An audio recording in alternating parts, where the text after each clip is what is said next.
Salam alaikum. Bismillah. Les 1001 nuits. Le portefeuille et les jeunes filles.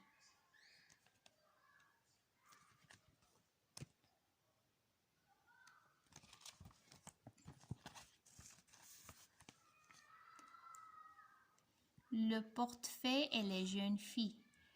Shahrazad continua. J'ai entendu, ô heureux roi, qu'un homme parmi les plus nantis, dont le nom était Qasim, faisait partie des rapprochés du sultan. Il avait un cœur dur et était narcissique. Il possédait un palais entouré d'un grand jardin ou rempart élevé dont le portail était surveillé par 5 gardes. Cependant, personne n'était autorisé à y entrer sans l'ordre de Qasim, à l'exception du portefeuille, car ce dernier répondait à ses attentes ainsi qu'à celles de ses gardes. Et tous ceux qui habitaient au palais, Qasim, pour sa part, se maria plusieurs fois, afin d'Allah lui accorda une progéniture.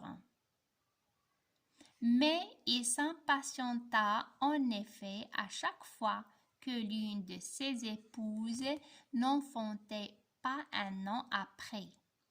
Il la divorçait sans être bienfaisant à son égard.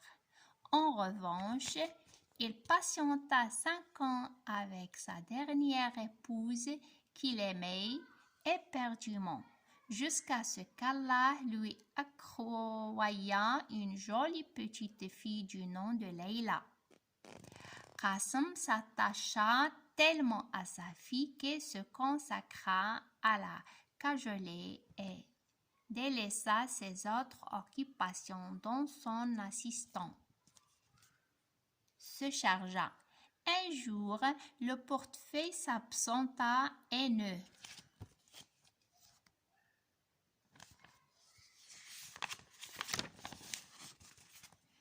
Le portefeuille s'absenta et ne se rendit guère au palais de Qasim en raison de son épouse qui était malade, ainsi que l'une de ses 3 filles. Il s'occupait d'elle et veillait sur elle. En raison de son absence, Qasim se fâcha et lui dépêcha un garde afin de l'amener.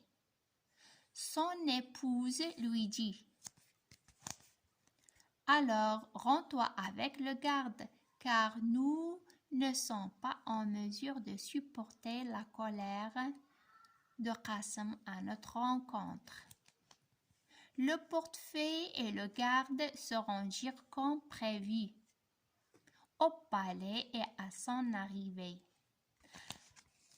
Qasim lui rétorqua sur un ton colérique: « Tu ne dois quitter cet endroit que sous mon ordre, car ce soir je dois me rendre à une réception au palais du sultan en compagnie de mon épouse et nous laisserons Leila avec la gouvernante. Reste donc avec les gardes jusqu'à notre retour. Et il est probable que la gouvernante ait besoin de toi. » Le portefeuille ne pouvait rien dire et remit son affaire à Allah. Puis Qasim et son épouse se rendirent au palais du sultan dans la soirée. Mais l'un des voleurs, qui eut vent de leur absence, pénétra dans son palais, de même qu'il eut vent que les gardes ne restaient.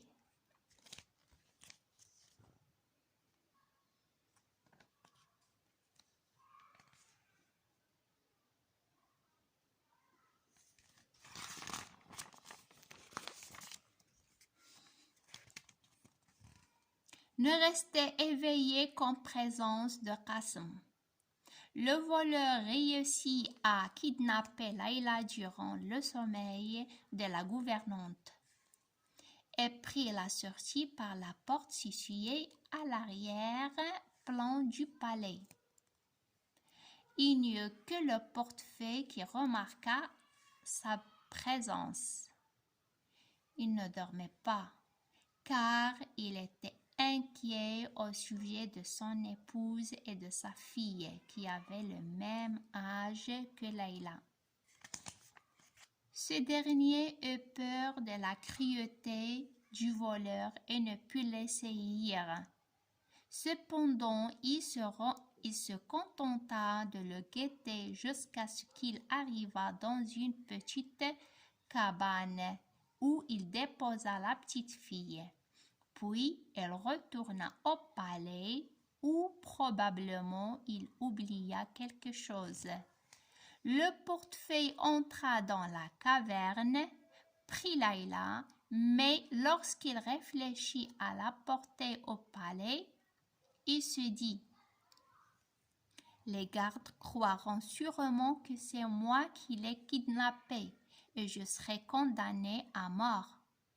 Je préfère l'emmener chez moi jusqu'à ce que les choses s'éclaircissent. L'épouse du portefeuille fut surprise de voir son époux entrer et portant une petite fille dans ses bras. Elle lui dit alors d'une voix faible et triste: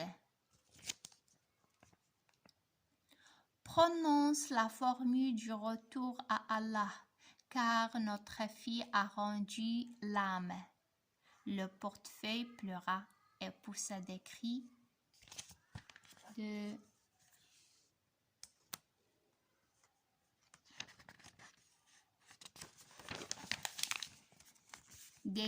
de colère. C'est Qasim qui a tué ma fille. Il ne m'a pas laissé à ses côtés pour prendre soin d'elle. Je vais moi aussi tuer sa fille comme elle a tué la mienne. L'épouse s'écria: implore le pardon d'Allah. Ta fille était un dépôt chez nous et Allah a décidé de le récupérer. Certes, nous sommes à Allah et c'est à lui que nous retournerons. Où est donc ta patience et ta foi inébranlable? Le portefeuille répondit: j'implore le pardon d'Allah. Est-ce que quelqu'un est au courant de sa mort? Non, mais tout le monde demain matin prendra connaissance quand nous nous rendrons au cimetière, répondit l'épouse.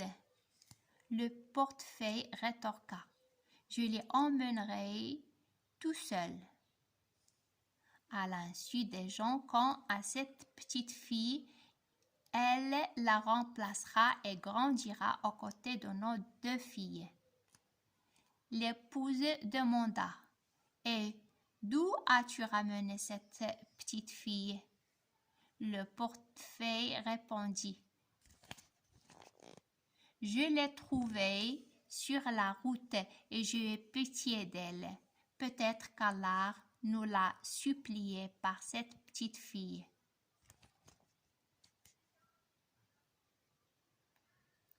Peut-être qu'Allah nous l'a supplié par cette petite fille.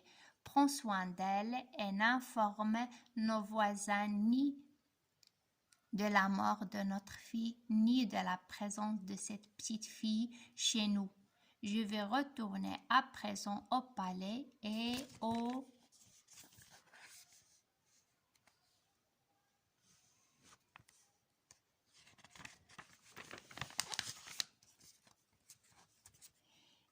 au petit matin, je reviendrai pour enterrer notre fille en catimini.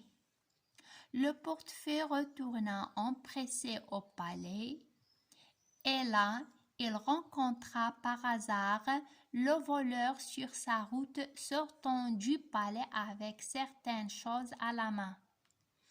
Il réveilla alors les gardes qui le mirent en état d'arrestation sur le champ et lui confisquèrent un coffre empli d'or et de bijoux.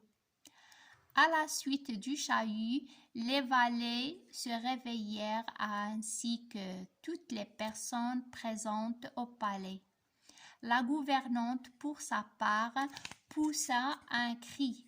« Leïla a été enlevée. C'est cet homme qui l'a kidnappée. » Puis, le voleur avoua l'enlèvement de Leïla, de la même manière qu'il avoua qu'il était le frère de l'une des épouses de Qasim. En effet, il voulait se venger de lui il y a bien des années déjà, pour avoir été injuste envers sa sœur et que l'occasion rêvée ne s'était présentée que cette soirée-là. Ce n'est qu'ensuite qu'il les informa que Leïla se trouvait dans une grotte non loin au palais. Tout le monde, y compris le portefaix, se rendirent à la grotte, mais ne trouvèrent guère Leïla. Le voleur fut surpris et prêta serment de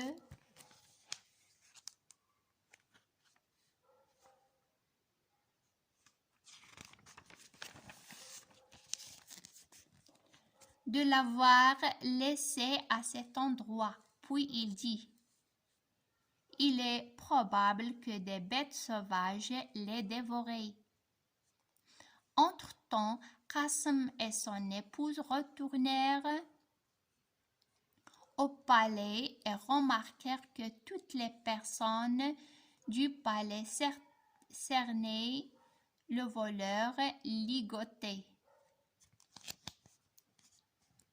Puis l'un des gardes raconta ce qui se passa à Qasim, qui prit de folie,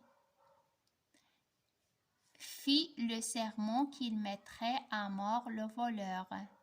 Les gardes et les valets, si sa fille ne lui était pas rendue, le portefaix demanda de prendre congé de Qasim. Et ensuite il s'en alla enterrer sa fille. Retourna chez lui et son épouse l'informa que ses deux filles eurent vent de la mort de leur sœur. Il lui dit alors: « Nous leur dirons simplement qu'Allah nous a envoyé cette petite fille en remplacement de leur sœur et qu'elle porte le même nom. » Le sultan fut informé de ce qui arrive à Qasim et lui dépêcha quelqu'un pour lui dire: « Je ne connaissais pas ta tyrannie, ta cruauté et le nombre important de rancunières à ton encontre de cette manière. Ô Qasim, à chaque fois que ton injustice envers les gens augmente, sache que le nombre d'ennemis qui attendent l'occasion de te tuer augmente également. Essaie de corriger. »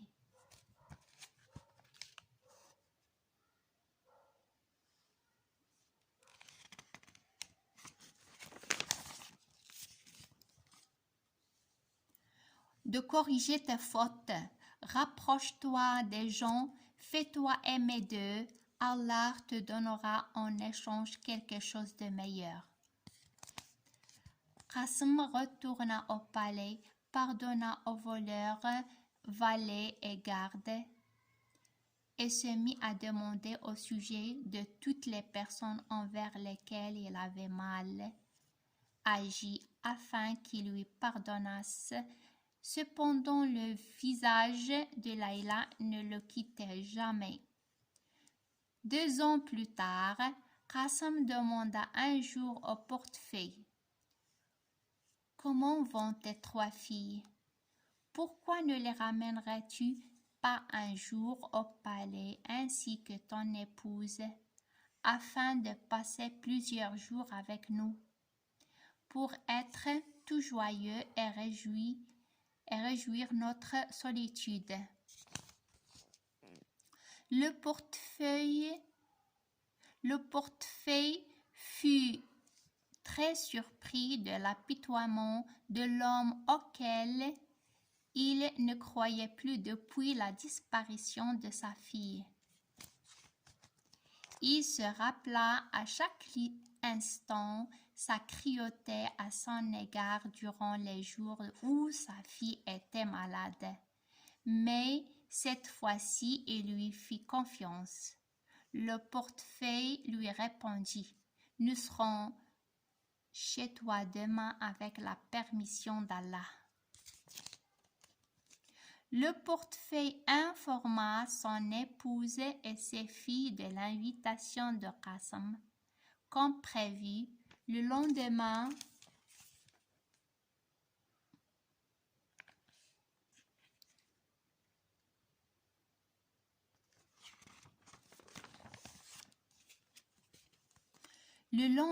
matin, la famille entière se rendit au palais où Qasim et son épouse les accueillirent cordialement et ils étaient attachés à la petite fille, au point où le portefeuille entendit Qasim dire à son épouse: « On dirait notre fille Leila. Même beauté, même douceur, mais avant même que l'épouse de Qasim ne pleure, alors qu'elle enlaçait Leila et l'embrassait. » Le portefeuille passa aux aveux.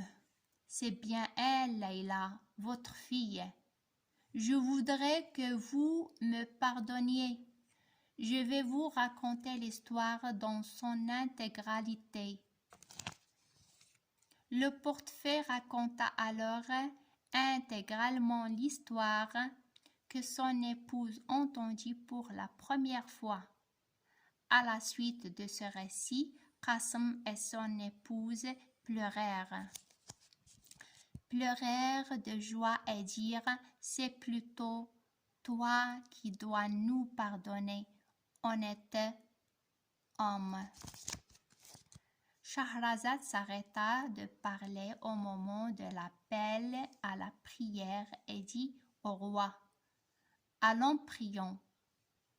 Je vous conterai la suite plus tard si Allah le permet. » Ils se levèrent pour accomplir la prière de l'aube, puis s'en allèrent dormir.